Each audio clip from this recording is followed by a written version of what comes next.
বনগাঁর পর ট্যাক্স এবং taxation Dumdum metro স্টেশনের একেবারে পাশেই আজকেই কিন্তু এনাদের নতুন ব্রাঞ্চ খুলে গেল দমদম আউটলেট। তো চলুন এখানে যাই আজকে এনাদের নতুন আউটলেট ওপেনিং এ। আমাকে ইনভাইট জানানো হয়েছে।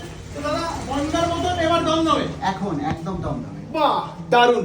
তো আজকে থেকেই খুলে গেল আপনাদের নতুন ব্রাঞ্চ। দেখুন ট্যাক্স এবং ট্যাক্সেশন এবার দমদমে। কি কিরকম ধরনের কাজ আমাদের এই ফার্মে হয়ে থাকে একটু যদি বলো আমাদের দর্শকদের। আমাদের এখানে তো ইনকাম ট্যাক্সের সমস্ত কাজ, রিটার্ন, জিএসটি ফাইলস থেকে সব কিছুই করানো হয়। তাছাড়াও আমাদের লোন সেশনটা নিয়েও আমরা থাকছি এবং লিগ্যাল সেশনটা নিয়েও আমরা কাজ করব। দেখো বারবার করে বলছি এটা কিন্তু কোনো প্রমোশনাল ভিডিও না। দাদা দেখেছে দাদার নতুন ব্রাঞ্চ ওপেনিংয়ে, সেই জন্য আমরা এসেছি। আমাদের ফেসবুক ইউটিউবের পাশাপাশি তোমরা সবাই জানো যে আমার একটা মেডিসিন হোলসেল বিজনেস আছে। সেই বিজনেসের প্রথম দিন যেদিন থেকে জিএসটি ওপেন হয় সেদিন থেকেই কিন্তু এই যে ট্যাক্স এবং ট্যাক্সেশন আমার ফাইলটা টোটালটা দেখে।